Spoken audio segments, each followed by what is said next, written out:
ஒரு திரை கவர்ச்சி, திரைப்பிம்பத்துக்காக மக்கள் வாக்கு செலுத்தி ஆச்சரியத்தில் உட்கார வச்சது சாபக்கேடு. அப்ப சாதிவாரி கணக்கெடுப்பை எடுப்பதற்கு மத்திய அரசை மீறி செய்வாரா? தமிழ்நாடு முழுக்க கனிம கொள்ள, மணக்கொள்ள, நீர்கொள்ள நடக்குது. போதைய ராஜ்யம் இருக்கு, கஞ்சா பாபின் போன்ற போதைய பொருட்கள் வந்து பெண்களுக்கான பாதுகாப்பு சிக்கல் இருக்கு. அப்புறம் காவல் மரணங்கள். மக்கள் பிரச்சனைக்கு இவர் பேசுவார்னு பார்த்தா இவர் பிரச்சனைக்கே மக்கள் பேச வேண்டியது. ஆட்சியாளர்லாம் மாறிட்டா உங்களுக்கு ஞாயிற்றுக்கிழமை கிடையாது, 6 மணிக்கு மேலே வேலை செய்ய மாட்டேன்னு கிடையாது. 24 மணி நேரம் மக்களுக்காக நீங்கள் தயாராக இருக்கணும். வந்து 6 மணியால் நான் வீட்டுக்கு போயிடுவேன், என்னை தொந்தரவு பண்ணக்கூடாது அப்படின்னு இருக்க முடியாது. நான் வாரத்தில் சனிக்கிழமை மட்டும் தான் வருவேன் அப்படின்னு இருக்க முடியாது. நீங்கள் பாஜகவோட பிள்ளை, ஆர்எஸோட பிள்ளைன்னா நாங்கள் உங்களுக்கு ஆதரவு தர முடியாதுன்னு சொல்ல வேண்டியதானே. அப்புறம் ஏன் பரிசீலனை பண்ணுறீங்க? அதில் காங்கிரஸ் சொன்ன காரணம் என்னன்னா, காங்கிரஸ் ஏன் போனீங்கிறதுக்கு, நாங்கள் போகலன்னா அங்கே பாஜக வந்துடும். இப்போ பாஜக வந்துடும்னா பாஜகவோட உறவாட தவிர்க்கக்கூடிய விஜயோட மதசார்பு இன்மை அப்படின்னு பேசுகிற நீ எப்படி போகிற? கடந்த ஒரு செய்தி, இலங்கை மீது போர்க்குற்ற விசாரணை நடத்த வேண்டும் என்று கையெழுத்து இயக்கம் நடத்திய போது அதற்கு இன்ட்ரெஸ்ட் இல்லை என்று சொன்னதாக வன்னியரசு பதிவு பண்ணியிருக்காரு. பேசிய அந்த குரல் பதிவே இருக்குது அன்னைக்கு. அதனால அவருக்கு பெரிய இன உணர்வோ, மான உணர்வோ, ஒரு அகோரமான மனதை கொண்டா இருப்பாங்களோ அது போல மனதை கொண்டாள் தான் விஜய். ஒரு ஈழப்பெண்ணை திருமணம் பண்ணவர் அப்படிங்கிற ஒரு மிதவாத போக்கு விஜய் மேல உண்டு. அதனால அது பண்ணாங்க. ஆனா வந்து அந்த பெண்ணை எப்படி நடத்தினாரு? இன்னைக்கு வந்து காங்கிரஸோட போய் கூச்சம் இல்லாம காங்கிரஸ் சுண்ட கருத்தை போட்டுக்கிறாருன்னா அச்சத்தீவு எந்த இருக்குன்னு விஜய்க்கு தெரியாது. எழுதி கொடுத்தா அதை படிப்பாரு. காவிரி சிக்கல் குறித்து பேசுவாரா? காங்கிரஸோட கூட்டணி வச்சிருந்தாலும் பாஜகவோட கைப்பாய்வாக மாறி போவாங்கிறது உறுதி. தாவேக்காவின் ஆட்சியாக இல்லாமல் அது பாரதிய ஜனதாவின் ஆட்சியாகத்தான் இருக்கும் என்று பலராலும் சந்தேகிக்கப்படுகிறது. இவர் வந்து இன்னும் அர்ஜுனன் அதற்கு மேலே போய் மேலும் அதிகமாக யாழ்ப்பாணத்தையும் அவரோட கொடுங்க என்று சொல்லுகிற அளவுக்கு பிதற்றலாக பேசி அவன் ஒரு மனநோயாளி.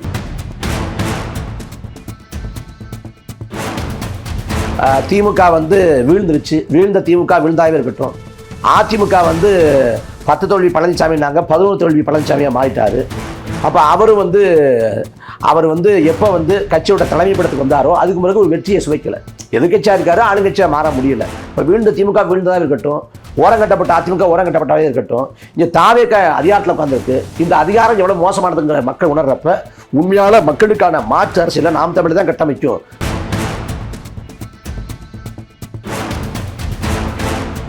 அப்போ இந்த 5 ஆண்டு காலம் நாம் தமிழர் கட்சி மிக வீரியமாக போராடி 2031 2029 கூட இருக்கு, 31 வந்து நாம் தமிழர் கட்சியா தாவேக்காவா அப்படின்னு கொண்டாந்து நிறுத்தும். நம்ம பண்ணை இயற்கை அங்காடி. தொடர்புக்கு 87 54 44 92 99. உலகில் எங்கு பிறப்பினும் தமிழ் கற்கலாம், கற்பிக்கலாம். ஔவையார் பாடசாலை.org. உலகெங்கும் பரவி வாழ்கிற தாய் தமிழ் உறவுகள் டிஎன் மீடியாவுக்கு தொடர்ந்து ஆதரவு அளித்து வருகிற அன்பு உள்ளங்கள் அனைவருக்கும் பாலமுரளிவர்மனின் அன்பு வணக்கம். இன்று நாம் தமிழர் கட்சியின் இளைஞர் பாசறை ஒருங்கிணைப்பாளர், கடந்த சட்டமன்ற தேர்தலில் வேதாரண்யம் என்று சொல்லப்படுகிற திருமறைக்காடு சட்டமன்ற தொகுதியில் நாம் தமிழர் கட்சி சார்பாக போட்டியிட்ட நட்சத்திர வேட்பாளர் அன்பு தம்பி இடும்பவனம் கார்த்திக் அவர்களோடு இணைந்திருக்கிறோம். இன்றைய பரபரப்பான அரசியல் சூழல் குறித்து, நாளைய தமிழ்நாட்டின் எதிர்காலம் குறித்தும் பேச இருக்கிறோம். வணக்கம் தம்பி. வணக்கம். வணக்கம். எப்படி இருக்கீங்க? தேர்தல் களத்தில் கடுமையாக பணியாற்றி தமிழ்நாடெங்கும் சூறாவளி சுற்றுப்பயணம் மேற்கொண்டு அண்ணன் சீமானுக்கு நிகராக மக்களை சந்தித்து வாக்கு சேகரித்தீர்கள். நாம் தமிழர் கட்சிக்காகவும் விவசாய சின்னத்திற்காகவும். அதுதான் நடந்ததை நம்ம ஆமா, உங்க தொகுதிக்கு போனீங்க. அதுக்கு முன்பிருந்தே தொடர்ச்சியாக பரப்புரை. நீங்க வந்து தமிழ் தேசியத்தையும் தேசிய இன அரசியலையும் மக்களிடம் எடுத்து செல்வதில் உங்களுடைய பங்கு மறுக்க முடியாதது.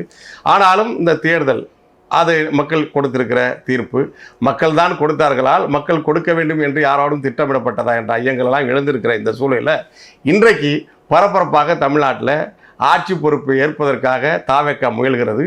ஆளுநர் அதற்கான வாய்ப்பை தர மறுக்கிறார் அல்லது அவருக்கு அழுத்தம் தரப்படுகிறது என்ற நிலையை எப்படி பார்க்கிறீர்கள்? முதல்ல தாவேக்கா ஆட்சி அமைக்குது அப்படிங்கிறது தமிழ்நாட்டோட சாபக்கேடாக பார்க்குறேன். ஏன்னா ஒரு கட்சிக்கான எந்தவித தகுதியும் இல்லாத ஒன்று. அது என்னென்னா, இப்போ மோடியை பொறுத்த வரைக்கும் மோடிக்கு மக்கள் நலன் கிடையாது. மோடிக்கோ அமித்ஷாவுக்கோ மக்கள் நலன், இந்த மண்ணின் நலம், அதை பற்றி கவலை கிடையாது. ஆனால் குறைந்தபட்சமாக அவங்க என்ன பண்ணுவாங்கன்னா, வாக்கு அரசியல் செய்வாங்க, தேர்தல் அரசியல் செய்வாங்க, தேர்தலுக்காக பரப்புரை செய்வாங்க. தாங்கள் நம்பக்கூடிய கோட்பாட்டை பரப்புறதுக்கு தேர்தல் காலத்தில் சுழன்று வேலை செய்வாங்க. ஆனால் தாவேக்கா பொறுத்த வரைக்கும் தேர்தல் காலத்தில் ஒரு பரப்புரை கூட மேற்கொள்ளாது. தமிழ்நாட்டில் 38 மாவட்டங்கள் இருக்குன்னா 10 மாவட்டம் கூட தாண்டி இருக்க மாட்டார். அதே போல் 234 தொகுதியில் 30 தொகுதி கூட முடிக்கல. அவர் தொகுதிகளுக்கே திருச்சி கிழக்கு, இந்த பக்கம் பெரம்பூர் 3 முறை கூட போகலை.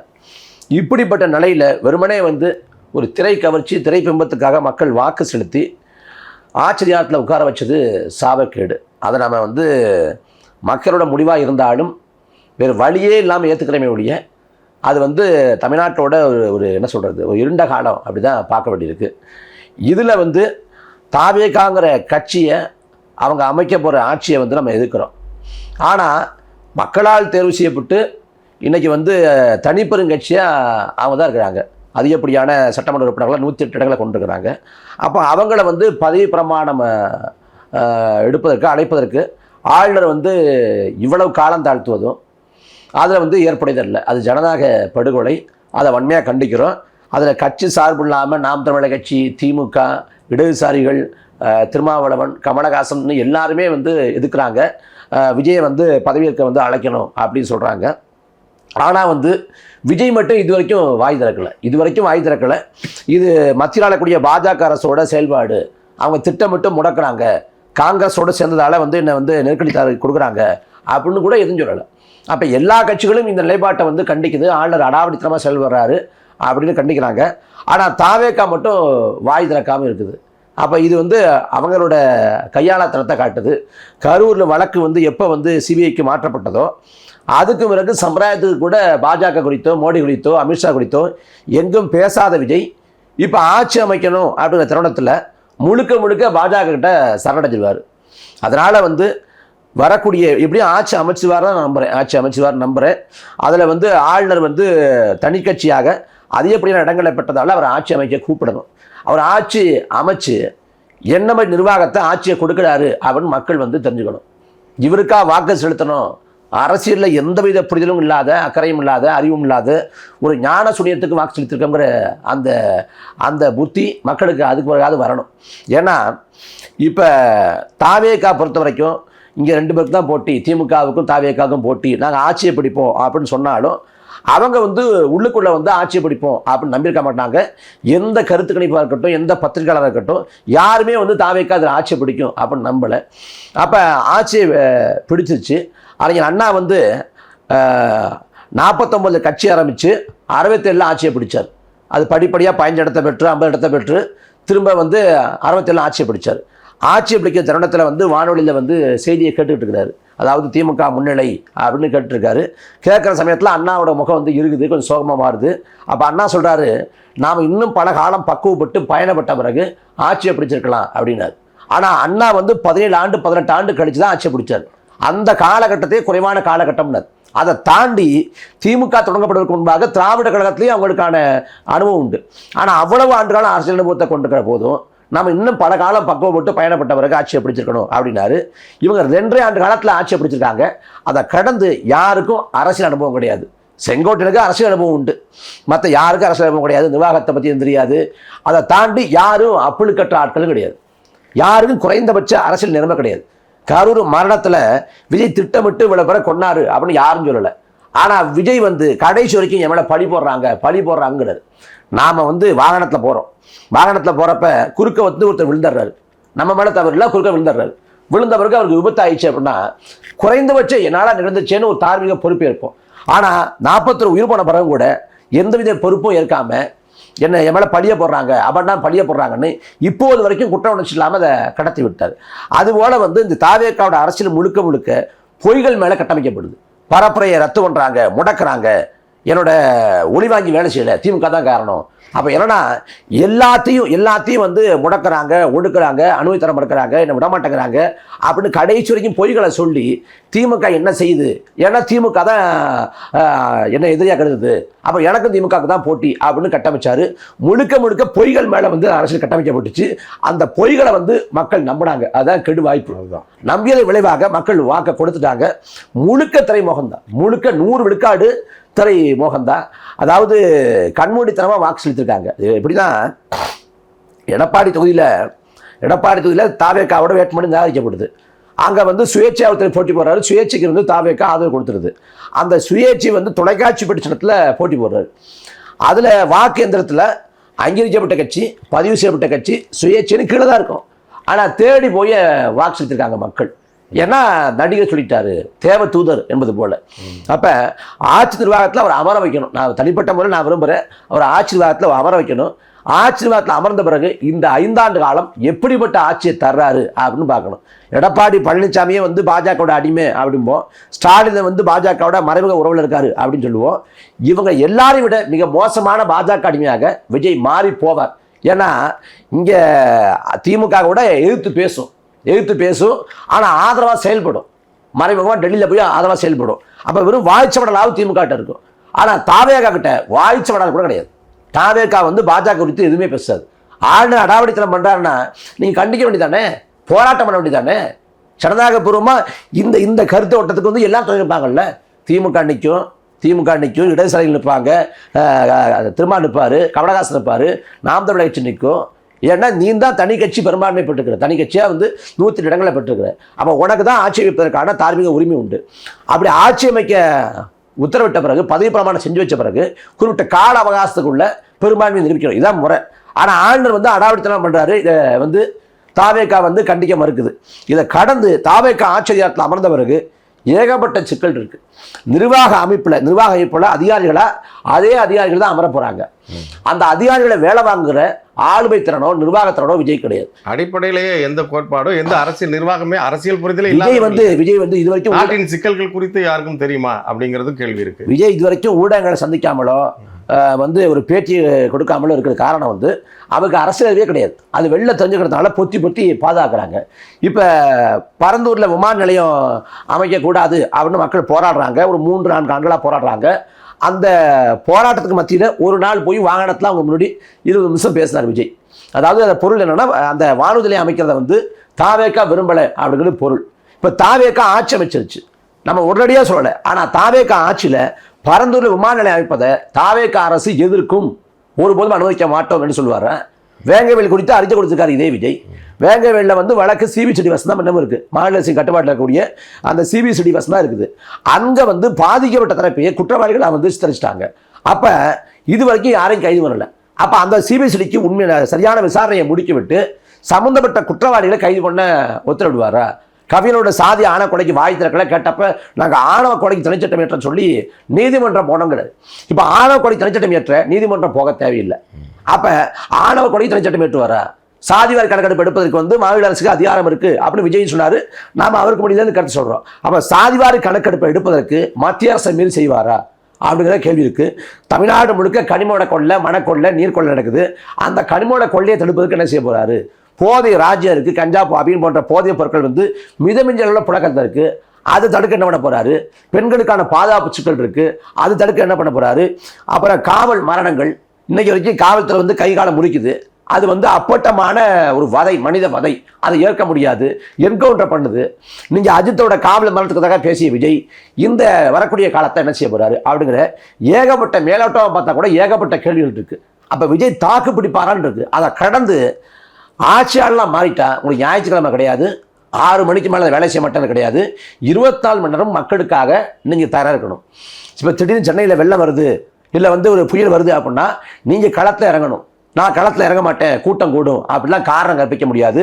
அதே போல் வந்து 6 மணியால் நான் வீட்டுக்கு போயிடுவேன், என்னை தொந்தரவு பண்ணக்கூடாது அப்படின்னு இருக்க முடியாது. நான் வாரத்தில் சனிக்கிழமை மட்டும் தான் வருவேன் அப்படின்னு இருக்க முடியாது. அப்போ இது எவ்வளோ பெரிய சுமைங்கிறது, பாரம்ங்கிறது விஜய்க்கு வரக்கூடிய நாட்கள்லாம் தெரியும். இப்போ தானே ஆட்ட ஆரம்பிக்குது. அப்போ வந்து ஆளுங்கட்சியை விட எதிர்கட்சியாக இருந்து அரசியல் பண்ணுறது எளிமையானது. இதில் வந்து இந்த எதிர்கட்சி அரசியல் பண்ணிடுவோம் அப்படி தான் தாவேக்கா நம்பிக்கை இருந்துச்சு. எதிர்கட்சி அரசியல் பண்ணி 31 ஆளுங்கட்சி ஆயிடுவோம் அப்படின்னு நம்பினாங்க. இப்போ ஆளுங்கட்சியாக மாறிட்டாங்க. அவங்க அடிச்சாட வாய்ப்பு இல்லை, தடுப்பாட்டம் தான் ஆடணும். ஆனால் நாம் தமிழர் கட்சி இந்த 5 ஆண்டு காலம் மிக மூர்க்கமாக அடிச்சாட போகிறோம். நாம் இவ்வளவு ஆழமாக வந்து தாவேக்கா விமர்சித்தோம்னா அது எதிர்ப்புன்னு கூட சொல்ல முடியாது. சரியா தாவேக்கா குறித்து நம்ம வந்து அரசியலை புகட்ட முயற்சி அம்பலப்படுத்துறோம், சரியான அரசியலை வந்து புகட்டுறோம். திமுக அதிமுக எதிரி, தாவேக்கா உதிரி அப்படின்னு சொன்னோம். கோட்பாடு இல்லாத உதிரி. திமுக அதிமுகவுக்கு மாற்றான ஒரு அரசியல் வைக்கிறப்ப குறுக்கு சால் ஓட்டுற வேலையை வந்து தாவேக்கா செய்து அப்படின்னோம். இப்போ தாவேக்கா வந்து ஆளுங்கட்சியாக மாறிடுச்சு. இவ்வளவு காலமாக வந்து தாவேக்கா விமர்சிக்கிறப்ப எதுக்கு தாவேக்கா விமர்சிக்கிறீங்க, ஏன் விஜய் விமர்சனம் பண்ணுறீங்க அப்படின்னு கேட்டாங்க. இப்போ தாவேக்கா ஆளுங்கட்சியாக மாறிடுச்சு. அப்போ அவரை நோக்கி தான் விமர்சன கடைகளை வைக்கணும். அப்போ இந்த 5 ஆண்டு காலம் நாம் தமிழர் கட்சி மிக வீரியமாக போராடி 2031 கூட இருக்கு, 31 வந்து நாம் தமிழர் கட்சியா தாவேக்காவா அப்படின்னு கொண்டாந்து நிறுத்தும். இதுல வந்து மாற்று அப்படிங்கிறதுல நமக்கு மாற்று கருத்து இல்லை. ஆனா மாற்றுங்கிற பேர்ல ஒரு போலியை கொண்டாந்து வச்சுட்டாங்க.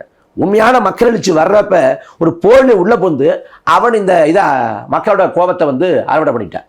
அது திரைக்க வச்சுக்கிட்டு அப்போ வந்து வரக்கூடிய காலம் 2016 ஜெயலலிதா அம்மையார் இறந்து போன பிறகு தொலைக்காட்சிகளில் வந்து அந்த அண்மை செய்திகளாக போட்டுக்கிட்டு இருப்பாங்க. தொடர்ச்சியாக வந்து ஒவ்வொரு நொடியும் பரபரப்பாக இருக்கும், ஒவ்வொரு நாள் பரபரப்பாக இருக்கும்.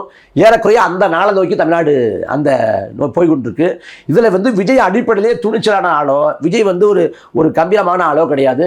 துணிந்து எதுக்கிற அந்த அந்த குணாதிசயமே அவற்றை கிடையாது. அதை கடந்த கால செயல்பாட்டிலே அறியலாம். அதனால வரக்கூடிய காலத்தில் பாஜகவோட கைப்பாவையாக விஜய் மாறி போவார்.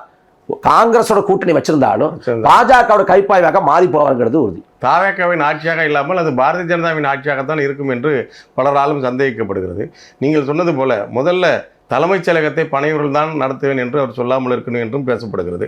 அதை தொட்டி அமைக்க போற அமைச்சரவை எப்படி இருக்கும் என்பதிலிருந்து தான் இந்த ஆட்சியின் லட்சணம் என்னவாக இருக்கும். அமைச்சரவையில் வந்து செங்கோட்டையன் வந்து அப்பழுக்கட்டும் நம்ம சொல்ல வரல, ஆனால் அரசியல் அனுபவம் கொண்டவர். பாக்கி யாருக்கும் அரசியல் அனுபவம் கிடையாது. அதாவது செங்கோட்டையன் சட்டமன்ற உறுப்பினர் இருக்கிற காலத்தில் தான் ஆதவர்ஜனா பிறந்தார். ஆனால் வந்து ஆதவர்ஜனாவுக்கு தான் அந்த கட்சியில் முக்கியத்துவம். ஏன்னா அவர் தான் செலவு பண்ணுறாங்க எடுத்தாலும். அதனால் செங்கோட்டையனுக்கு பெரிய அளவில் ஒரு குறிப்பிடத்தக்க ஒரு அமைச்சகம் கொடுப்பாங்களுடைய பெரிய முக்கியத்துவம் தருவாங்க அப்படின்னு தோணலை. அதை கடந்து மற்ற யாருக்கும் நிர்வாகம் தெரியாது, யாருக்கும் வந்து அந்த ஆட்சி மேலாண்மை தெரியாது. அதை கடந்து யாருமே அப்பழுக்கற்ற ஆளுக்கு கிடையாது. குற்ற பின்புலம் கொண்ட கட்சிகளில் தாவேக்கா முதன்மையாக இருக்கு. 106 சட்டமன்ற வேட்பாளர்கள் வந்து திமுகவிலேருந்து, அதிமுகவிலேருந்து, ஏன் பண்ருட்டி ராமச்சந்திரன் கட்சியிலேருந்து கடன் வாங்கப்பட்ட ஆட்கள். இப்போ நாம் தமிழர் கட்சி வந்து வேட்பாளரை முதல்ல தேர்வு பண்ணிடுது. ஏன்னா நம்ம கூட்டணி வைக்க போகிறதுல பிரச்சனை இல்லை. இப்போ திமுக வந்து கூட்டணியை இறுதி பண்ணணும், அதுக்கு பிறகு தான் வேட்பாளர் முடிவு பண்ண முடியும். அதிமுகவுக்கும் அந்த சிக்கல் இருக்குது. ஆனால் தாவேக்காவுக்கும் அந்த சிக்கலே இல்லை. ஆனால் கடைசியாக தான் வேட்பாளர் தேர்வு வந்து அவங்க செஞ்சாங்க. ஏன்னா வேட்பாளர் ஆள் இல்லை திமுகவில், அதிமுகவில் மிச்சப்படுற ஆட்களை நம்ம பொறுக்கி எடுத்துக்கோம்னு.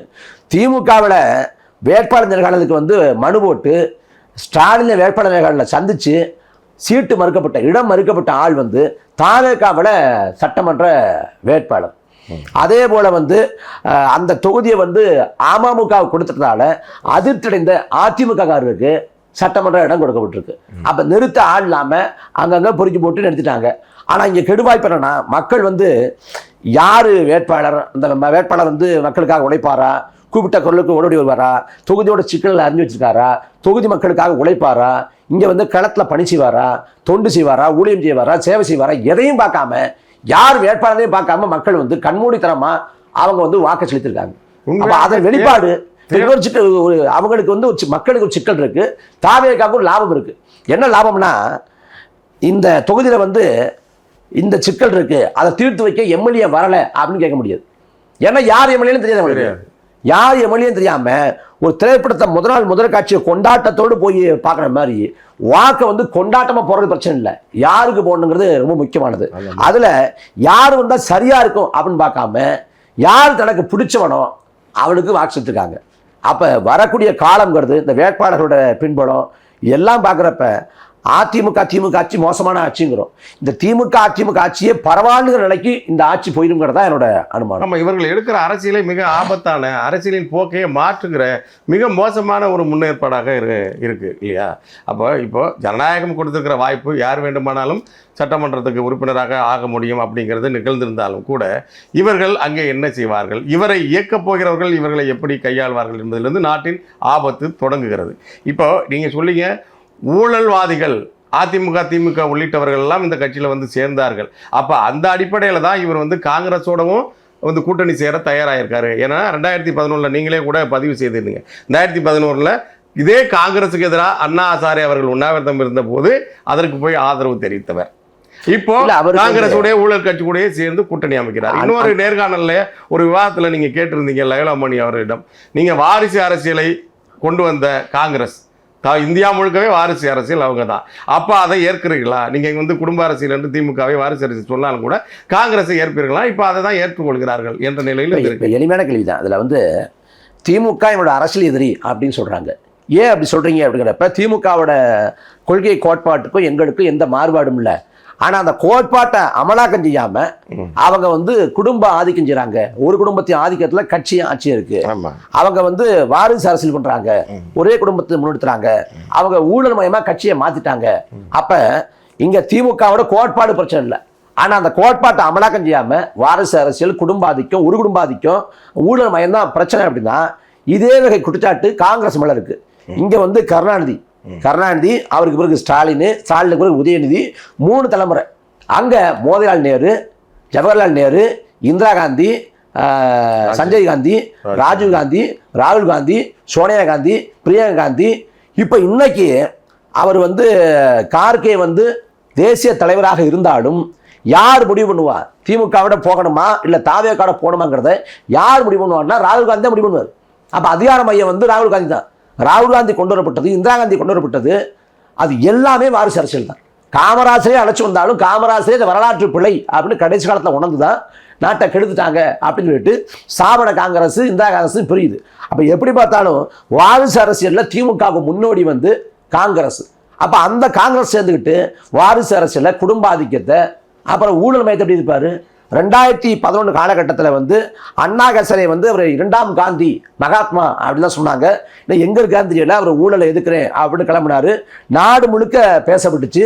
அந்த அண்ணா ஹசரோட சீடர் தான் அரவிந்த் கெஜ்ரிவால். அந்த அண்ணா ஹசரை 2011 டெல்லி ராம்லீலா மைதானத்தில் அன்னைக்கு உண்ணாவிரதம் இருந்தப்ப இந்த விஜய் சும்மா அதாவது அங்கே போயிட்டு ஆதரவு தரல, அங்கே போங்க ஏதாச்சும் போறப்ப ஆதரவு தரல, இங்கேருந்து இதுக்காகவே கிளம்பி போய் அவருக்கு ஆதரவு கொடுத்தார். என்னன்னா காங்கிரஸ் ஆட்சி ஊழல் ஆட்சி, அந்த ஊழல் அகற்றப்படுங்கிறது தான் அண்ணா ஹசரோட உண்ணாவிரத நோக்கம். அந்த ஊழல் ஆட்சிங்கிறத ஒத்துக்கிட்டு அவர் போய் அங்கே பேசினார். இது என்ன கூத்துனா, ஈழப்படுகொலை முடிஞ்சு 6 மாத காலத்துக்குள்ள விஜய் போய் ராகுல் காந்தியை பார்த்தார். ராகுல் காந்தியை பார்த்து அன்னைக்கு கேட்டது தமிழ்நாடு இளைஞர் காங்கிரஸ் தலைவர் பொறுப்பு கேட்டாங்க. இந்த பக்கம் எஸ்ஏஎஸ்சிக்கு வந்து எஸ்ஏ சந்திரசேகருக்கு வந்து ஆளுநர் பதவி கேட்டாங்க. அன்னைக்கு வந்து விஜய்க்கு வந்து 35 வயசை கடந்துட்டாரு அப்படின்னு அன்னைக்கு காங்கிரஸ் கொஞ்சம் செல்வாக்கு பெற்றது கூட இருந்துச்சு, அதனால தர முடியாது அப்படிங்கிற மாதிரி மறுத்துட்டாரு அன்னைக்கு வந்து ராகுல் காந்தி அந்த சமயத்தில். அப்போ வந்து 2009 போய் காங்கிரஸ் சேர முயற்சி பண்ணுறாரு.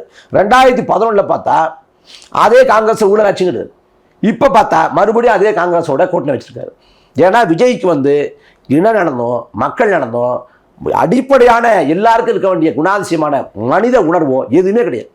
அப்ப தன்னால செத்த 41 பேரை அந்த சாவுக்கு பொறுப்பேற்காம அவங்க குடும்பத்தாரை நேரில் போய் பார்க்காம அந்த களத்தை விட்டு ஓடி போன விஜய் எப்படி ஈழத்தில் செத்து போன அந்த படுகொலைகளை, அந்த பேரழிவை வந்து மனசில் கொள்வாரு. ஒன்னால செத்து போனவனுக்கு நீ பொறுப்பேற்கலன்னா ஈழத்துல வந்து 2 லட்சம் மக்கள் செத்தது விஜய்க்கு ஒரு செய்தி, அவ்வளவுதான், கடந்த ஒரு செய்தி. இலங்கை மீது போர்க்குற்ற விசாரணை நடத்த வேண்டும் என்று கையெழுத்து இயக்கம் நடத்திய போது அதற்கு இன்ட்ரெஸ்ட் இல்லை என்று சொன்னதாக வன்னியரசு பதிவு பண்ணியிருக்காரு. பேசிய அந்த குரல் பதிவே இருக்குது அன்னைக்கு. அதனால அவருக்கு பெரிய இன உணர்வோ மான உணர்வோ அவருக்கு இன உணர்வு மான உணர்வுலாம் அப்புறம் அடிப்படையான குணாதிசயம் கருணை, பரிவு, இரக்கம், அன்பு, அந்த மனிதாபிமானங்கிறதுல அதுவே இல்லாத ஒரு ஆள் தான். ஒரு வந்து ஒரு அகோரமான மனதை கொண்டா இருப்பாங்களோ அதுபோல மனதை கொண்ட ஆள் தான் விஜய். அதனால எனக்கு வந்து இது வந்து பெரிய வியப்பை தரல. அவருக்கு எந்த கொள்கையும் இல்லை, எந்த கோட்பாடும் இல்லை. அவர் யார் காலையும் பிடிப்பாரு, யார் கழுத்து நெரிப்பாரு. அந்த வகையில் காங்கிரஸோட போனது வந்து ஒரு வியப்புக்கு இடம் இல்லை. இப்போ உலகம் முழுக்க வாழக்கூடிய தமிழ் சொந்தங்கள் இவர் யாரு அவர்கள் புரிந்து கொள்ளணும். தமிழ்நாட்டில் வாழக்கூடிய தமிழர்களும் புரிந்து கொள்ளணும். இந்த வாக்கு செலுத்தி தேர்ந்தெடுத்த விஜய் வந்து என்ன மாதிரி ஆட்சியை கொடுக்க போறாங்கிறத வரும் காலங்களில் உணர்ந்து தங்கள் தவறை இனியாவது திருத்திக்கட்டும். ஏன்னா பொதுவாக இலங்கை தமிழர்கள் வந்து ஆதரவு எப்பவுமே விஜய்க்கு படங்கள்ல இவருடைய படத்தின் வணிகம், இவருடைய சம்பளம் உயர்ந்ததுல உலகெங்கும் வாழ்கிற இலங்கை தமிழர்களின் ஆதரவுனால தான் இவர் ஈழ சொந்தங்களை பொறுத்த வரைக்கும் ஒரு ஈழப்பெண்ணை திருமணம் பண்ணவர் அப்படிங்கிற ஒரு மிதவாத போக்கு விஜய் மேல உண்டு. அதனால அது பண்ணாங்க. ஆனா வந்து அந்த பெண்ணை அவர் எப்படி நடத்தினாரு. இன்னைக்கு வந்து காங்கிரஸோட போய் கூச்சம் இல்லாம காங்கிரஸ் துண்ட கழுத்தை போட்டுக்கிறாருன்னா உலகம் முழுக்க வாழக்கூடிய தாய் தமிழ் சொந்தங்கள், புலம்பெயர் சொந்தங்கள், ஈழ சொந்தங்கள் எல்லாரும் புரிஞ்சுக்கணும். நடத்திய காங்கிரஸ் இந்தியா தான் இந்த போரை நடத்தியது என்று சரத் பொன்சேகா குறிப்பிட்ட அந்த காங்கிரஸ் இங்கேயுமே கூட இந்தியத்தை எப்போதுமே தமிழர்களுக்கு எதிரான நிலைப்பாட்டை எடுக்கிற காங்கிரஸ். கர்நாடகாவில் ஒரு சொட்டு தண்ணீர் தரமாட்டேன் என்று சொல்கிற காங்கிரஸுக்கும் பாஜகவுக்கும் அடிப்படையில் என்ன மாறுபாடு? காங்கிரஸ் வந்து மிதவாத போக்கோடு இருக்கும், பாஜக மிக தீவிரமா மூர்க்கமா இருக்கும். ரெண்டுக்கும் அதை தாண்டி என்ன வேறுபாடு இருக்கு? பாபர் மசீது இடிக்கப்பட்டவன் மத்தியில் இருந்து நரசிம்மராவ் தலைமையிலான காங்கிரஸ் கட்சி தான். வகுப்பாரி படைத்துவத்தில் விபி சிங் கொண்டு வந்தப்ப அது எதிர்த்தது வந்து பாஜகவா ராஜீவ்காந்தி தான். அப்ப ரெண்டுக்கும் என்ன மாறுபாடு இருக்கு? இங்கே வந்து அயோத்தியில் ராமர் கோயில் கட்டிக்கொள்ளலாம் உச்சநீதிமன்றம் தீர்ப்பு கொடுத்தப்ப வரவேற்றது இதே காங்கிரஸ் கட்சி. அதாவது ராமர் என்று வடநாட்டில் பேசக்கூடிய கட்சி தான் காங்கிரஸ் கட்சி. இங்கே தமிழ்நாட்டை விட்டு போகிறப்ப பெரியார் மண்ணான தமிழ்நாட்டை விட்டு பிரிஞ்சு போகிறதுக்கு நான் வருத்தப்படுறேன் அப்படின்னு ராகுல் காந்தி பேசுறாரு. நானும் ஒரு கவுல் பிராமணன் என்று ஒரு முறை சொன்னார். அங்கே போகிறப்ப இந்தியாவை இந்துக்கள் நாடுங்கிறார். அப்போ வந்து அவருக்கு எந்த கொள்கை கோட்பாடும் கிடையாது. இங்கே பெரியார் மண்ணுங்கிறாரு. அருகாமையில் கேரளாவில் கோயிலுக்குள்ள பெண்கள் போகலாங்கிற தீர்ப்பை வந்து பாஜக வந்து காங்கிரஸ் எதுக்குது. அப்போ என்ன மாறுபாடு இருக்கு? அப்போ வந்து காங்கிரஸுக்கு வந்து பாஜக ஒப்பிடுறப்ப எல்லாத்துலேயும் ஒரே நிலைப்பாடு தானே. ஜிஎஸ்டியை கொண்டு வர்றாங்க, பண மதிப்பிழப்பை வந்து பரிச்சார்த்த முயற்சியை வந்து கொண்டு வரலாம் அப்படின்னு சிதம்பரம் முன்கூட்டியே யோசிக்கிறாரு. அதே போல் வந்து அந்த ராமராஜ்யங்கிற அரசியலை வந்து மோடிக்கு முன்னாடி, அமித்ஷாவுக்கு முன்னாடி, யோகி ஆதித்யநாத்துக்கு முன்னாடி அன்னைக்கு வச்சது வந்து ராஜீவ்காந்தி.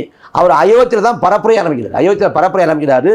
அந்த தேசிய தொலைக்காட்சியில் ராமர் குறித்தான அந்த தொடரை போடுறாரு. அதே போல் முதலாக வந்து காங்கிரஸ் ஆட்சி காலத்தில் தான் அந்த பாபர் மஸ்ஜித் திறக்கப்பட்டு உள்ள பிள்ளை ராமர் அப்படிங்கிற ஒன்று வைக்கப்படுது. அதாவது குழந்தை ராமர் ஒன்று வைக்கப்படுது. அப்படி எப்படி பார்த்தாலும் பாஜகவோட அத்தனை அயோக்கியத்தனங்களுக்கும் தொடக்க புள்ளி வந்து காங்கிரஸ். இந்த எந்த புரிதலுமே இல்லாதனால தான் இவர் காங்கிரஸோட எப்போதுமே இணக்கமான போக்கு. இப்போ எந்த புரிதலும் கிடையாது, அதை தாண்டி எந்த அக்கறையும் கிடையாது. அவருக்கு முதலமைச்சர் கல்ல உட்காந்துடணும் அப்படிங்கிறது தான். அவர் என்ன நினைச்சாரு, இப்போ அரசியல் பண்ணி அப்படி மெதுவாக அரசியல் பண்ணி 31 உட்காந்துடலாம் அப்படின்னு நினைச்சாரு. இப்பவே உட்கார வச்சுட்டாங்க.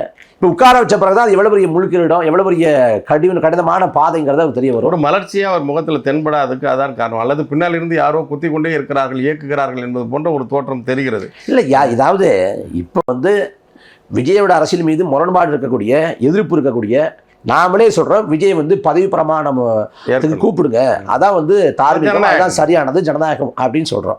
இப்படி எல்லாரும் பேசுகிறப்ப அண்ணன் சீமான் பேசுகிறாங்க, இந்த பக்கம் திருமா பேசுகிறாரு, கமலஹாசன் பேசுகிறாரு, ஸ்டாலின் பேசுகிறாரு, இடதுசாரிகள் பேசுகிறாங்க.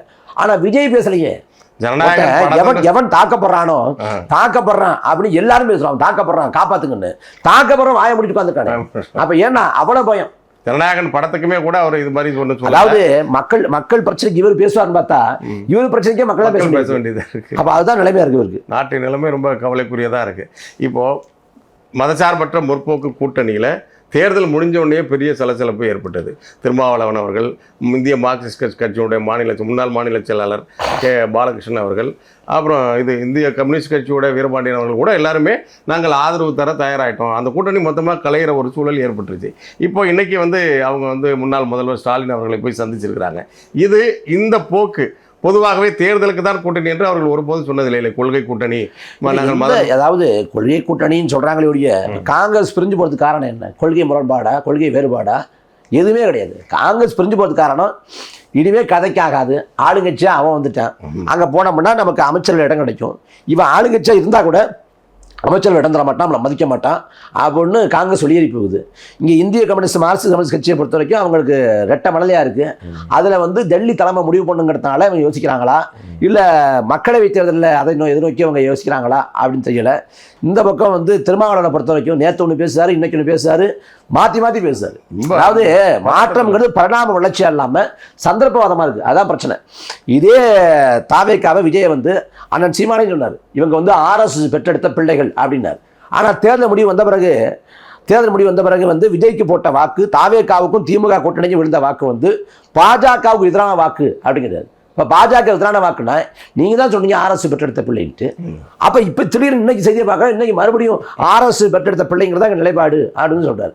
என்னன்னா நேற்று மாலை ஒரு செய்தி கசி விடப்படுது, திமுகவும் அதிமுகவும் சேரப்போகுது, பிஜு பட்நாயக்கால முடியாது இப்போ நடக்க போகுது, எடப்பாடி பழனிசாமி முதலமைச்சர் ஆக போறாரு, திமுக வெளிலேருந்து ஆதரவு கொடுக்க போகுது, அப்போ அவங்க தான் முதலமைச்சர் ஆக போறாங்க அப்படின்னு செய்தி கசியுது.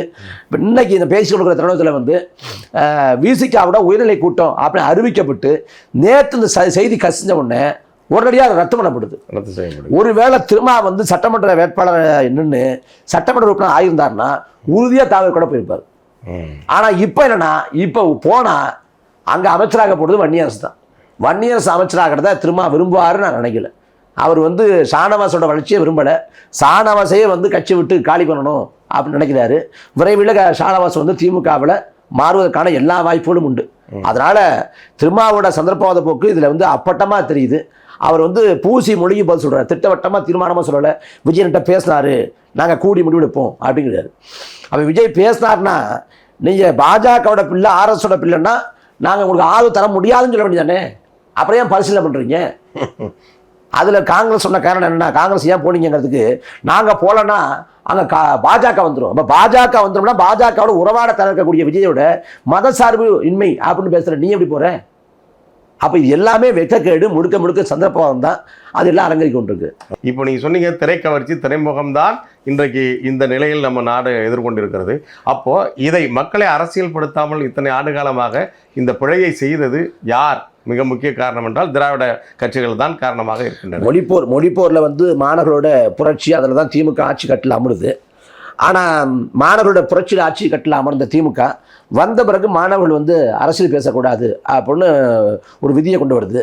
அது அண்ணா வழக்கம் போல அவருக்கே உரித்தான அந்த மொழி நடையில் இந்த அரசியல் என்பது அத்தை மகள் போல சுற்றி சுற்றி வரலாம், தொட்டு விடக்கூடாது அப்படின்னாரு. அன்னைக்கு வந்து மொழிப்போர் காலத்தில் அரசியல் அவன் தொடாமல் இருந்தான்னா அன்னைக்கு காங்கிரஸ் வீழ்த்தப்பட்டும் இருக்காது, இந்தி எதிர்க்கப்பட்டும் இருக்காது, அண்ணா வந்து முதலமைச்சராக அமர்ந்துக்கவும் மாட்டார். அப்போ அன்னைக்கு அண்ணாவை ஆட்சியத்தில் அமர வச்சது மாணவர்களோட அரசியல் எழுச்சி புரட்சி தான். ஆனால் அவரே பின்னாட்களில் வந்து மாணவர்கள் வந்து அரசியல் பேசக்கூடாது, நீங்கள் போய் படிக்கிற வேலையை பண்ணணுன்றது கெடுவாய்ப்பானது. அதுக்கு பிறகு வந்த திராவிட கட்சியில் வந்து மக்களை வந்து அரசியல்படுத்தாமல் முழுக்க முழுக்க வந்து அவங்களும் திரைக்கு வச்சு தான் ஊக்குவிக்கிறாங்க. இப்போ வந்து ஒரு விழா நடக்குது, கல்வி சம்பந்தமான விழா அப்படின்னா அந்த விழாவில் வந்து நடிகர்கள் தான் பேசுகிறாங்க. அப்போ வந்து புத்தக திருவிழாக்களே நடிகர்கள் தான் பேச வைக்கிறாங்க. ஒரு எழுத்தாளரை, ஒரு இலக்கியவாதியை, ஒரு ஆளுமை கொண்ட திறமை கொண்டவரை அவரை பேச வைக்காம அங்கேயும் நடிகரை எடுத்து கொண்டு வர்றாங்க. அப்போ இது எல்லாத்துக்கும் தமிழ்நாட்டில் தற்கொலைகளாக இருக்கிறாங்கன்னா தற்கொலைகளாக ஆக்கி வச்சிருக்கிறதுக்கு பொறுப்பேற்க வேண்டியது திராவிட கட்சிகள் தான். அதோட நீட்சியாகத்தான், அதோட மறு உருவமாக தான் தவேகவும் இருக்குது.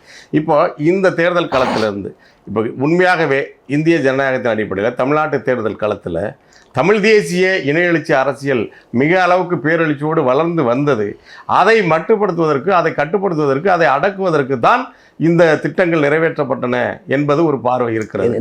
இப்போ நாம் தமிழர் கட்சி வளர்ச்சி, அண்ணன் சீமான் அவர்களின் உழைப்பு, உங்களை போன்றவர்களின் அபரிமிதமான உழைப்பு, மக்களிடம் நீங்கள் எடுத்து வைத்த கருத்துக்கள், இதையெல்லாம் மக்களுக்கு புரிந்து கொண்டிருந்தாலும் கூட, மக்கள் உள்வாங்கியிருந்தாலும் கூட, அது வாக்காக மாறவிடாமல் தடுப்பதற்கு இந்த திரைமுகத்தை யாரோ பயன்படுத்துவதற்காக இறக்கிவிடப்பட்டார் விஜய். இறக்கிவிடப்பட்டாரா எனக்கு தெரியல. ஆனால் விஜய்க்கு தனிப்பட்ட முறையில் அந்த முதலமைச்சர் நாற்காலில் உட்காரணும் அப்படிங்கிற எண்ணம் இருக்குது. அது காரணம் உதயநிதிக்கும் அவருக்குமான தனிப்பட்ட அகந்தை சிக்கல் தான். நீயா நானாங்கிற அந்த போட்டி மனப்பான்மை தான் காரணம்.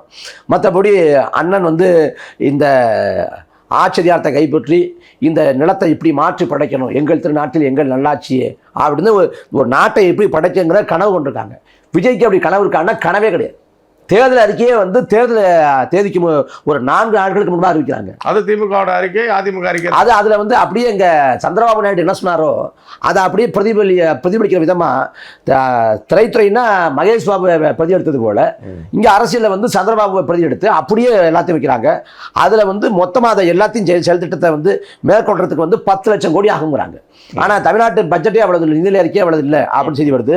அதில் விட்ட நகைச்சுவை என்னன்னா, இந்த அஞ்சலையம்மாள் நீதிமன்றம் பெண்களுக்கு எதிரான அந்த குற்றங்களுக்கு வந்து அமைப்போம் அப்படிங்கிறாங்க. நான் பார்த்த மாத்திரத்தில் அதிர்ச்சி ஆயிட்டேன். ஒருத்தர் கூட கட்சியில் தெரியாது. நீதிமன்றத்துக்கு தனி ஒருத்தர் பேர் வைக்க முடியாது. அரசியலமைப்பு சாசனத்தை கொடுத்தவர் அண்ணல் அம்பேத்கர், அறிவாசன் அம்பேத்கர் பேர்ல நீதிமன்றம் கிடையாது. அம்பேத்கர் பேர்ல சட்டக்கல்லூரி இருக்குது, பல்கலைக்கழகம் இருக்குது, ஆனால் நீதிமன்றம் கிடையாது. ஆனால் இங்கே என்னன்னா இவர் வந்து அஞ்சலையம்மாள் நீதிமன்றம் அமைப்போம் அப்படின்னு கொடுத்துருக்காரு. அப்படி வந்து பேரில் தனி பேரில் நீதிமன்றம் அப்படின்னா திமுக வந்து கருணாநிதி ஊழல் ஒழிப்பு நீதிமன்றம் அப்படின்னு அமைச்சிடும். அப்போ அதுவே பிள்ளையா இருந்துச்சு. அப்படி வந்து விஜய்க்கு வந்து எந்த கனவும் கிடையாது. யாரோ எழுதி கொடுக்கறத வந்து அப்படியே வெளியிட்டாரு, எந்த கனவும் கிடையாது. இதில் வந்து விஜய் என்ன நீங்கள் ஒரு கட்டிய மாதிரி கேள்வி அதுதான் நாம் தமிழர் கட்சியினுடைய அது வந்து அவருக்கு வந்து தமிழ் தேசியம், திராவிடம் அதை பற்றி எந்த பதிலும் கிடையாது. அவர் தனிப்பட்ட அரசியல் அபிலாசைக்காக இந்த கட்சியை வந்து அவர் தொடங்கி வர்றாரு. இந்த கெடுவாய்ப்பாக வந்து மக்கள் வந்து அதுக்கு இரையாயிட்டாங்க அப்படி தான் பார்க்க முடியுது. இப்போ நம்ம தேர்தல் காலத்தில் பரப்புரைச்சிறப்ப நமக்கு அழைப்பு எடுக்கிறவங்க வந்து எப்படியாவது ஜெயிச்சிரு அப்படிம்பாங்க. எனக்கு அந்த வார்த்தை வந்து ரொம்ப வலியாக இருக்கும். ஏன்னா ஒரு போர்க்காலம், ஒரு போராட்டக்காலம், ஒரு போர்க்காலம் அப்படின்னா துப்பாக்கி ஏந்தி சண்டை போடுறோம், ஒரு வாள் ஏந்தி சண்டை போடுறோம் அப்படின்னா அந்த சண்டையில் வெற்றி தோல்வியை தீர்மானிக்கும் பொழுது நாம தான். நாம் வந்து சரியாக சண்டை போட்டோம்னா எதிராளி வீழ்த்தப்படுவான், நாம் வென்றுவோம். போர்க்காலத்தில் துப்பாக்கி ஏந்தினாலோ இல்லை மன்னராட்சி காலத்தில் வேல்கம்போ இல்லை வெட்டரி வாழை ஏந்தினாலோ நாம விரியமாக சண்டை போட்டால் எதிராளி வீழ்த்தப்படுவான், நம்ம வெற்றி பெற்றுவோம். அப்போ வெற்றி தோல்வி நம்ம கையில் இருக்கும். ஆனால் ஜனதா காலத்தில் வெற்றி தோல்வி நம்ம கையில் இல்லை. நாம என்ன ஆக சிறந்த கருத்தை வச்சாலும், கருத்தில வச்சாலும், பரப்புரை செஞ்சாலும், செயல்திட்டங்களை வச்சாலும் யார் வெற்றி பெறணுங்கிறத தீர்மானிக்க போகிறது மக்கள். நான் ஆக சிறந்த உணவை சமைச்சு ஒரு ஒரு அருமருந்து போல ஒரு சிறந்த உணவை எடுத்து வச்சாலும் அதை சாப்பிட்றதும் இல்லை வாயில வச்ச உடனே துப்புறதும் அவங்க கையில் இருக்கு. அது கூட நீங்கள் தேர்தலாக நடத்தப்படும் போது மக்கள் சரியான முடிவு எடுக்க வாய்ப்பு இருக்கிறது. ஆனால் தேர்தலாக தான் நடக்குதா இந்த நாள்? அது இல்லையே 40 லட்சம் செலவு பண்ணலாம் ஒரு சட்டமன்ற தொகுதிக்கு ஒரு வேட்பாளருங்கிறது தேர்தல் ஆணையத்தோட உச்ச வரம்பு. ஆனால் இங்கே 25 கோடி சராசரியா திமுகவும் அதிமுகவும் 25 கோடி இருந்தால் தான் நீங்கள் அந்த தேர்தல் காலத்தை நிற்கவே முடியும். அது 50 கோடியாக கூட மாறும், 80 கோடியாக கூட மாறும் தொகுதியை பொறுத்து. அப்போ இந்த 25 கோடிங்கிறது பொதுக்கூட்டம், திருமணை கூட்டம், வாகன பரப்புரை, அப்புறம் எரிபொருள் செலவு, உணவு செலவு, அந்த பணிமனை, அப்புறம் துண்டறிக்கை, சுவரொட்டி, பதாகை, அப்புறம் வேட்புமனு தாக்கலுக்கு போகிறது செலவு. இது இல்லை. அந்த 25 கோடியில் 1 லட்சம் பேருக்காவது காசு கொடுத்துடணும். 1 லட்சம் பேருக்காவது வாக்குக்கு தலா 1000 ரூபா 500 ரூபா காசு கொடுத்துருங்கிற செயல்திட்டம். இப்போ நான் போட்டிட்ட வேதனத்தில் 1 லட்சம் பேருக்கு திமுக அதிமுகவும் வாக்கு காசு கொடுத்துருக்கு. அதை 2 கட்சியும் இலவசங்கள் அறிவிக்குது. 2 கட்சியில் 3 கட்சியும் இலவசம் அறிவிக்குது. 3 கட்சி நாங்கள் வந்தால் 2000 தருவோம், 1000 ரூபா தருவோம், 2000 ரூபா தருவோம்னு அறிவிக்குது. அதே போல் தாவேக்காவும் வாக்கு காசு கொடுத்துச்சு. அவங்க பறந்து போட்டு தமிழ்நாடு முழுக்க கொடுக்கலாம் கூட பல தொகுதியில் கொடுத்தாங்க. இப்போ காரைக்குடியில் விகடனை எழுதுது. காரைக்குடியில் அண்ணன் சீமானை தவிர்த்து எல்லாருமே வாக்கு காசு கொடுத்தாங்க. அதே போல் ஆர்கனைகளை கொடுத்தாங்க அப்படின்னு. ஏன்னா திமுக அதிமுக கொண்டு வரப்பட்டவங்க, அவங்ககிட்ட பணம் இருக்கும். அப்போ அந்த பணத்தை வச்சுக்கிட்டு அவங்க வாக்கு காசு தர்றாங்க. இப்படி திமுகவும் அதிமுகவும் தாவேக்காவும் வாக்கு காசு கொடுத்தது. ஆனால் நாம் தமிழர் கட்சி மட்டும் தான் நேர்மையாக களத்தை எதிர்கொண்டுச்சு. இதில் திமுக அதிமுக பொறுத்த வரைக்கும் திமுக அதிமுக வேட்பாளர் நேர்காணலில் கேள்வி கேட்கும். எவ்வளோ கோடியை செலவு பண்ணுவேன், எவ்வளோ கோடியை தலைமைக்கு கொடுப்பேன்னு வேட்பாளர்கிட்ட அந்த கட்சி தலைமையில் காசு இருக்கும். நாம் தமிழர் கட்சியில் அப்படியே தலைகளாக வேட்பாளர் கட்சி தலைமைக்கிட்ட ஏதாவது 1 லட்சம் 2 லட்சம் போட்டு விடுங்க, செலவுக்கு ரொம்ப கஷ்டப்படுறோம், ஒரு 5 லட்சமாக செலவு பண்ணணும் அப்படின்னு நினைப்பாங்க. அப்போ அப்படிப்பட்ட நிலையில் நாம் தமிழர் கட்சிக்கு விழுந்த வாக்குகள் ஒவ்வொன்றும் ஜனநாயகத்தில் ஒரு பேரெழுச்சி, ஒரு மறுமலர்ச்சி, ஒரு மக்களாட்சியில் ஒரு புத்தெழுச்சி பாய்ச்சல், மதிப்பு மிகுந்த வலிமை மிகுந்த வாக்குகள். அதனால் அதை பெருமிதத்தோடு பார்க்குறோம். நம்ம நேர்மையாக கடத்தை எதிர்கொண்டோம் அப்படிங்கிற திமிரோடு பார்க்குறோம்.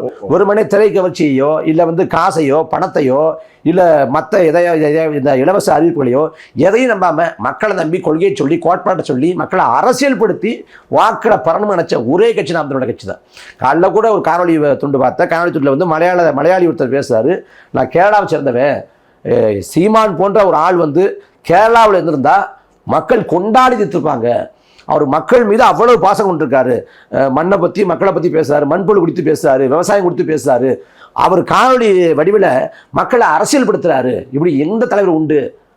அவர் தோல்வியடைஞ்சது கெடுவாய்ப்பானது அப்படின்னு ஒரு மலையாளி பேசுறாரு. கர்நாடகாவுக்கோ, குஜாரிகளுக்கோ, சீக்கியர்களுக்கோ, கேரளாவுக்கோ அண்ணன் போல ஒரு தலைவர் கிடைத்திருந்தால் உண்மையாக இந்தியாவே அண்ணன் கையில் இருந்திருக்கும்.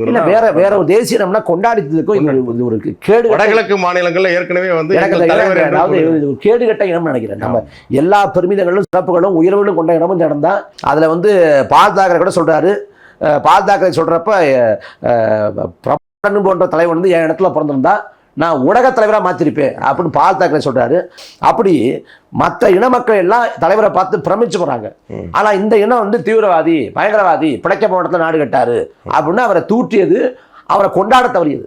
எப்படி தலைவருக்கு இந்த இடம் துரோகம் பண்ணிச்சோ அதே போல அண்ணனுக்கு துரோகம் பண்ணுது அப்படிதான் நான் பார்க்குறேன். மக்கள் நாம் தமிழர் கட்சி அண்ணன் சீமானை அவங்க உதாசீனப்படுத்திருக்கலாம், துரோகம் பண்ணியிருக்கலாம். ஆனா இந்த மக்களுக்கு ஒருபோதும் அண்ணன் சீமானோ நாம் தமிழர் கட்சியோ எந்த காலத்தையும் துரோகம் பண்ணது இல்லை. ஏன்னா ஒரு மக்களுக்கு எதிரான திட்டம், ஒரு கொடுங்கோல் திட்டம், ஒரு மோசமான முடிவு, அதை நாம் தமிழர் கட்சி ஆதரித்ததாக வரலாற்று செய்தியே இல்லை. 15 ஆண்டு காலத்துல ஒரு சின்ன பிசகு, சின்ன தடுமாற்றம் அப்படி ஏதாவது இருக்கான்னா எதுவுமே கிடையாது. இந்த 15 ஆண்டாகவும் களத்தை இயங்கியிருக்காரு அண்ணன் சீமான். இப்படி மக்களுக்கு முழுக்க முழுக்க பாதுகாப்பாக அரணாக உண்மையா இருந்திருக்காரு. ஆனால் மக்கள் அவரை புரிஞ்சுக்கலங்கிறது தான் ரொம்ப கெடுவாய்ப்பானது. இப்போ அதோட தொடர்ச்சியாக தேசிய தலைவரை இந்த இனம் புரிந்து கொள்ளவில்லை, அண்ணன் சீமான் அவர்களுக்கு ஆதரவு தெரிவிக்கவில்லை. ஆனால் இப்போது வென்றிருக்கிற விஜய் அவர்களுக்கு இலங்கையில் இருந்த நாடாளுமன்ற உறுப்பினர் அர்ஜுனன் அவர்களும் அதே நேரம் நமல் ராஜபக்சேவும் கூட வாழ்த்து தெரிவிப்பதும், இவர் இன்னும் அர்ஜுனன் அதற்கு மேலே போய் மேலும் அதிகமாக யாழ்ப்பாணத்தையும் அவரோட கொடுங்க என்று சொல்லுகிற அளவுக்கு பிதற்றலாக பேசி அவன் ஒரு மனநோயாளி. அவன் வந்து ஒரு விளம்பரத்துக்கு கவன ஈர்ப்புக்கு இந்த ஊடக வெளிச்சத்துக்காக அதாவது பேசிட்டு வர்றான். அதாவது தமிழ்நாட்டில் யாரை பேசினா கவனம் பெறலாம், யாரை பேசினா வந்து வெளிச்சத்துக்கு வருவோம்ட்டு அவர் மனநோயாளி, ஒரு பிதற்றல் செய்யக்கூடிய ஒரு மனநோயாளி. நாமல் ராஜபக்சே கூட அவன் சிங்களன், என்னால் புரிஞ்சுக்க முடியுது. இவன் இந்த இனத்தில் பிறந்த ஒரு கேடுகட்ட பிறவி, ஒரு இழி பிறவி, அவன் அப்படிதான் இருப்பான். கச்சத்தீவை வந்து விஜய் மீட்கவே முடியாது, அதை பற்றி நினைக்கக்கூடாது என்பது ஒரு எச்சரிக்கை போல நம்ம ராஜபக்சேவும் சொல்லியிருப்பது வந்து எப்படி பார்க்குறீங்க நீங்கள்? கச்சத்தீவு எங்கே இருக்குன்னு விஜய்க்கு தெரியாது. எழுதி கொடுத்தா அதை படிப்பார், மற்றபடி எதை பேச போகிறார் அவர்? இன்னைக்கு கச்சத்தீவு அதெல்லாம் அது ஒரு பக்கம். காவிரி சிக்கல் குறித்து பேசுவாரா? கர்நாடகத்தில் வந்து காவிரி சிக்கல் இருக்குது, கர்நாடகத்தில் ஆளக்கூடிய அரசு தரமாக இருக்குது அப்படின்னு இவரோட தேசிய தலைமைகிட்ட பேசி, காங்கிரஸ் தேசிய தலைமைகிட்ட பேசி, தேசிய தலைமை டி.கே. சிவகுமார்கிட்ட பேசி தண்ணியை வாங்கி தருமா? காவிரி சிக்கல் குறித்து பேச மாட்டார். நான் திரும்ப சொல்கிறேன், முல்லை பெரியார் சிக்கல் குறித்து பேச மாட்டார். முல்லை பெரியார் சிக்கல் குறித்து பேசினா அவரோட கடைசி படம் சொல்லப்படக்கூடிய ஜனநாயகன் அங்கே ஓடாது. ஏன்னா மானமுள்ள மலையாளி, அவன் ஓட விட மாட்டான். இந்த காவிரி சிக்கலை குறித்து பேசினா கர்நாடகாவில் உறுதியாக படம் ஓடாது. அப்போ அதை பேச மாட்டார். கச்சத்தீவையும் தொட்டுக்குவார், அதை மீட்கணும், அதுக்காக முன்னேற்பாடு செய்யணும், சட்ட போராட்டம் செய்யணும், அதற்கு வந்து ஒரு அழுத்தம் தரணும் அப்படிலாம் ஒருவரும் செய்ய மாட்டார். அவர் வந்து யாருக்கும் வலிக்காத மாதிரி ஆட்சி நடத்தி போயிடணும் அப்படின்னு நினைக்கிறார். அந்த முதலமைச்சர் பதவியே எவ்வளோ பெரிய முள் கிரீடம், எவ்வளவு சுமைகள் நிறைந்தது, பாரம் நிறைந்ததுங்கிறதே அவர் தெரியாது. அதான் 6 மாதம் கழித்து இல்லை நீங்கள் அவர் அறுதி பெரும்பான்மை நிரூபித்தாலும் கூட ஆட்சி நீடிக்குமா என்ற ஒரு ஐயமும் நான் நீடிக்கணும். நீடிச்சு எப்படிப்பட்ட ஒரு கேடுகட்ட கட்சிக்கு வாக்கு செலுத்திருக்கணும்னு மக்கள் உணரணும், வெக்கி தலை குனியணும். அதுக்கு 5 ஆண்டு காலம் காலத்தில் இருக்கணும், இங்கே வந்து பதவியில் இருக்கணும். பதவியில் இருந்து நீ என்ன முதலமைச்சர் இருந்து என்ன கிழிக்க போகிற, என்ன செய்ய போகிற? ஏன்னா சொல்லுவாங்கல்ல, மொசை பிடிக்கிற முயலை பார்த்தா மூஞ்ச பத்திரிங்கிற சொல்லுவாங்கல்ல, அந்த மாதிரி இவரோட இந்த கடந்த 2 ஆண்டு கால செயல்பாடு, 2 ஆண்டு கால செயல்பாடு எதிர்க்கட்சி என்ன செயல்பட்டார்? திமுக எதிரி, திமுக தீய சக்தினா திமுக எத்தனை போராட்டம் செஞ்சிருக்கேன்? அதிகபட்சமாக செஞ்ச போராட்டம் தம்பி அஜித்குமார் காவல்துறையால் படுகொலை செய்யப்பட்டப்ப ஒரு 40 நிமிஷம் ஒட்டுமொத்த ஆர்ப்பாட்டம், அவர் பேசுனது 8 நிமிஷம். அதை கடந்து அந்த பரந்தூரில் மக்கள் முன்னிலையில் போய் ஒரு 20 நிமிஷம் பேசுனது. அதை கடந்து எந்த போராட்டமும் திமுக அரசு தான் செய்யலை. தன்னெழுச்சியாக வந்து தூய்மை பணியாளர்கள், அங்கன்வாடி பணியாளர்கள், மருத்துவ பணியாளர்கள், செவிலியர்கள்னு பலதரப்பட்டவங்க போராடினப்ப, ஆசிய பெருமக்கள் பலதரப்பட்டவங்க போராடினப்ப அந்த போராட்ட காலத்தில் பங்கேற்று ஆதரவு தெரிவிக்கல. இல்லை மக்களை போராட இப்படிப்பட்ட கொடுங்கோல் திட்டம் இருக்கு, கூடங்கூட அணுகுல வந்து மோசமானது, அதுக்கு போராட வாங்க அப்படின்னு அறிகுள் விடுக்கவோ அழைப்பு எடுக்கவோ செய்யவும் இல்லை. அப்ப போராடவும் இல்லை, போராடி கொண்டு பக்கத்தில் நிற்கவும் இல்லை, போராட மக்களை வந்து அழைக்கவும் இல்லை. இப்படி முழுக்க வெறுமனே வந்து திமுகவை எதிர்க்கிறேன் அப்படின்னு சொன்னதான் விஜயோட அதிகபட்ச எதிர்ப்பு. பாஜக கூட்டணி வைக்க மாட்டேன் அப்படின்னு தான் அவர் அதிகபட்சமாக அவருடைய பாஜக எதிர்ப்பு. அப்படிப்பட்ட ஒருத்தர் தான். அப்போ அவர் வந்து இப்போ ஆளுநர் கூப்பிட்டு அவருக்கு பதவி பிரமாணம் செஞ்சு வச்சு அவர் அதிகாரத்தில் அமர வைக்கணுங்கிறத நானும் விரும்புகிறேன். அந்த ஆட்சி எப்படிப்பட்ட கேடுகட்ட ஆட்சியாங்கிறத பார்க்க வைக்கிறேன். இப்போ ஏற்கனவே திரைபிம்பமாக உருவெடுத்து வந்திருக்கிற விஜய் அவர்களை அரசியல் பிம்பமாக கட்டமைப்பதில் ஊடகங்களின் பங்கு பெரிதாக இருந்தது. அதே நேரம் நாம் தமிழர் கட்சியும் அண்ணன் சீமான் அவர்களையும் இருட்டடிப்பு செய்கின்ற துரோகத்தை அவர்கள் தொடர்ந்து ஊடகங்கள் வந்து முதல்ல அதுக்கு அறம்ங்கிற ஒன்றே கிடையாது, அதுக்கு வியாபாரம் வர்த்தகம் தான். முதல்ல ஊடகங்கிறத ஊடகமாக பார்க்கக்கூடாது, ஒரு நிறுவனம். அங்கே பணி செய்யக்கூடியவங்க பத்திரிகையாளர் கிடையாது, முதல்ல பணியாளர்கள். அந்த பணியாளர்களுக்கு வந்து இந்த பணியாளர்களுக்கு அந்த நிறுவனத்துக்கு லாபரட்ட கணக்கு இருக்குது, புறச்சூழல் இருக்குது, அரசியல் அழுத்தம் இருக்குது, அவங்களுக்கு தொலைநோக்கு பார்வை, நிறுவனம் சார்ந்த தொலைநோக்கு பார்வை இருக்குது, அது சார்ந்தா இயங்குறாங்க. இப்போ சசிகலா அம்மையார் வந்து பெங்களூர்லேருந்து வர்றாங்க அப்படின்னா வர்றதே செய்தி. ஏன்னா அவங்க விடுதலை பெற்று வர்றாங்க, அவங்க இந்த தண்டனை காலத்தை முடிச்சு விடுதலை பெற்று வர்றாங்க, வர்றதே செய்தி. ஆனால் விஜய் வந்து வீட்டிலேருந்து வர்றாருன்னா செய்தி இல்லை, கூட்டத்தில் பேசுகிறதான் செய்தி. ஆனால் அவர் பனையூரில் அந்த நீலாங்கரையில் வந்து வீட்டை விட்டு அந்த வாகனம் வெளில வந்தாலே ஊடகங்கள் செய்தியாக மாற்றுது, அது நேரலையாக காமிக்குது. அது இது வரைக்கும் இல்லாத மாதிரி பின்னணி ஒரு பாட்டை போட்டு மக்களை தயார் பண்ணுது, அந்த மனநிலைக்கு தயார்படுத்துது. அப்போ இப்போ கரூரில் வந்து விஜய் வர்றாருன்னா கரூர் நகரப்பகுதியில் இருக்கக்கூடிய யாரும் வீட்டில் வர மாட்டேன். ஏன்னா ஊடகங்கள் வீட்டை விட்டு வெளியே தள்ளுது, போய் பாரு அந்த மனநிலையில் கலந்துக்க அப்படின்னு. ஏன்னா சாதாரணமாக போடாமல் பின்னாடி இந்த பாட்டை போட்டு ஏதோ திருவிழா மாதிரி இந்த கட்டமைச்சதில் கரூர் மாநிலங்களில் அந்த அந்த அசம்பாவிதங்களில் ஊடகங்களுக்கு ஒரு பங்கு இருக்குன்னா அதை மறுக்கவே முடியாது. இந்த ஊடகங்கள் செய்கிற இல்லாமல் ஜனநாயக துரோகம். அந்த ஊடகங்களுக்கு வந்து ஒரு உண்மையான மக்களாட்சியோ, ஒரு மாற்று அரசியலோ, மக்களுக்கான நல்ல அரசியலோ, ஒரு நல்லாட்சியோ நிறுவனத்தில் ஒருபோதும் இருக்க முடியல. அவனுக்கு தேவை இங்கே வந்து ஒரு தரகர் போல அங்கே அந்த ஆளு வர்க்கம் சொன்னால் தலையாட்டக்கூடிய பொம்மை நிர்வாகம் அமைகிறது தான் வந்து இந்த ஊடகங்கள் விரும்பும்.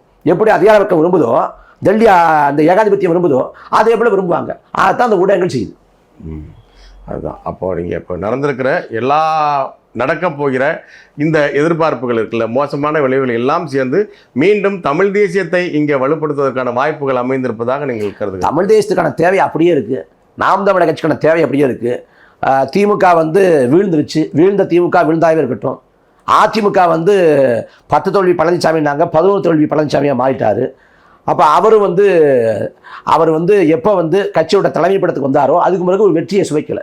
எதிர்கட்சியாக இருக்காரு, ஆளுங்கட்சியாக மாற முடியல. இப்போ வீழ்ந்த திமுக வீழ்ந்ததாக இருக்கட்டும், ஓரங்கட்டப்பட்ட அதிமுக ஓரங்கட்டப்பட்டாவே இருக்கட்டும், இங்கே தாவேக அதிகாரத்தில் உட்காந்துருக்கு. இந்த அதிகாரம் எவ்வளோ மோசமானதுங்கிற மக்கள் உணர்றப்ப உண்மையான மக்களுக்கான மாற்று அரசியலை நாம் தமிழ் தான் கட்டமைக்கும். மக்களுக்கான ஒப்பற்ற தலைவராக நான் சீமான்கிறத மக்கள் உணர்வாங்க. எப்படி தேடி போய் எடப்பாடி பழனிசாமி தொகுதியில் போய் தேடி போய் தொலைக்காட்சி பெட்டிக்கு வாக்கு செலுத்தானோ அதே போல் தேடி போய் அண்ணன் சீமானுக்கு நாம் தமிழர் கட்சி வாக்கு செலுத்துகிற நாள் வெகு தொலைவில் இல்லை. அன்னைக்கு கட்டாயம் நாம் தமிழர் கட்சி அதிகாரத்தில் அமரும். அந்த காலம் வரக்கூடிய தேர்தல் கணக்குகளில் சாத்தியப்படும். மிக்க மகிழ்ச்சி தம்பி. உங்கள் நேரத்தை ஒதுக்கி உங்கள் கருத்துக்களை பகிர்ந்து கொண்டமைக்கு மிக்க நன்றி.